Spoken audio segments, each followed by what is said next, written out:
মনের আশা পূরণে ইসমে আজমের আমল। মানুষ অনেক সময় এমন কিছু কাজের মুখোমুখি হয় যখন তা সম্পাদনে সে কোনো উপায় বের করতে পারে না, যে সময় মানুষের পিঠ দেয়ালে ঠেকে যায়।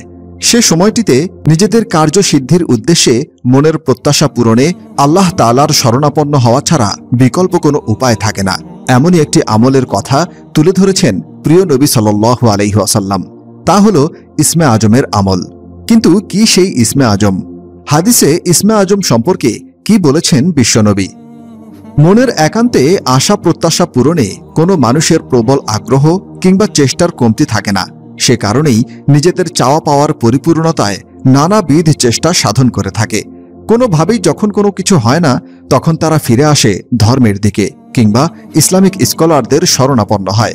অথচ মনের আশা পূরণে হাদিসে পাকে প্রিয় নবী সাল্লাল্লাহু আলাইহি ওয়াসাল্লাম ইসমে আজমের কার্যকরী দিক নির্দেশনার কথা উল্লেখ করেছেন। ইসমে আজম হল আল্লাহ তাআলার মহান নাম। এই ইসমে আজমের আমলের মাধ্যমে আল্লাহ তাআলার কাছে কোনো কিছু চাওয়া হলে মহান আল্লাহ তাআলা তা পূরণ করেন। এই মহান নামের মাধ্যমে আল্লাহ তাআলাকে স্মরণ করলে, ডাকলে তিনি বান্দার সেই ডাকে সাড়া দেন। এই মর্মে প্রিয় নবী সাল্লাল্লাহু আলাইহি ওয়াসাল্লাম থেকে হাদিসের অনেক বর্ণনা রয়েছে। ইসলামিক স্কলারদের মতে ইসমে আজম, অনেক ইসলামিক স্কলার ইসমে আজম সম্পর্কে বলেছেন, এটি হল মূল নাম আল্লাহ। আল্লাহ তাআলার অনেক গুণবাচক নাম রয়েছে, এর মধ্যে মূল নাম হচ্ছে আল্লাহ। এই নামটিকে অনেকে ইসলামিক স্কলার ইসমে আজম হিসেবে আখ্যায়িত করেছেন। কোনো বান্দা যখন অন্তরের গভীর থেকে কায়মানু বাক্যে এই ইসমে আজম অর্থাৎ আল্লাহ আল্লাহ এই নামের জিকির করে, তার কাছে মনের একান্ত আশা পূরণে কোনো কিছু চান, তখন আল্লাহ তাআলা তা অবশ্যই কবুল করে নেন।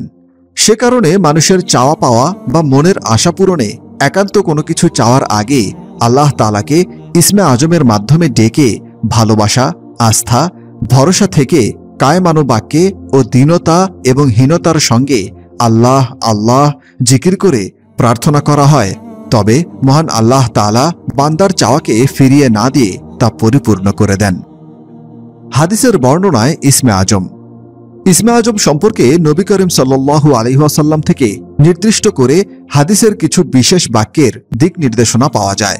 তা হল, হযরত আব্দুল্লাহ ইবনে রুবাইদা আল আসলামী রাদিয়াল্লাহু আনহু তার বাবা থেকে বর্ণিত করেছেন, রাসূলুল্লাহ সাল্লাল্লাহু আলাইহি ওয়াসাল্লাম এক ব্যক্তিকে তার দোয়া এভাবে বলতে শোনেন, যার অর্থ, হে আল্লাহ, আমি তোমার কাছে প্রার্থনা করছি আর সাক্ষ্য দিচ্ছি যে তুমি একমাত্র আল্লাহ, তুমি ছাড়া অন্য কোনো মাবুদ নেই।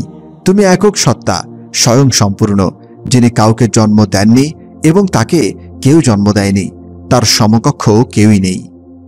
বর্ণনাকারী বলেন, রাসূলুল্লাহ সাল্লাল্লাহু আলাইহি ওয়াসাল্লাম ওই ব্যক্তির মুখে এই বাক্যগুলো শুনে তখন বললেন, সেই মহান সত্তার শপথ যার হাতে আমার জীবন, নিঃসন্দেহে এই লোক আল্লাহ তাআলার মহান নামের অর্থাৎ ইসমে আজমের ওসিলায় তার কাছে প্রার্থনা করেছে।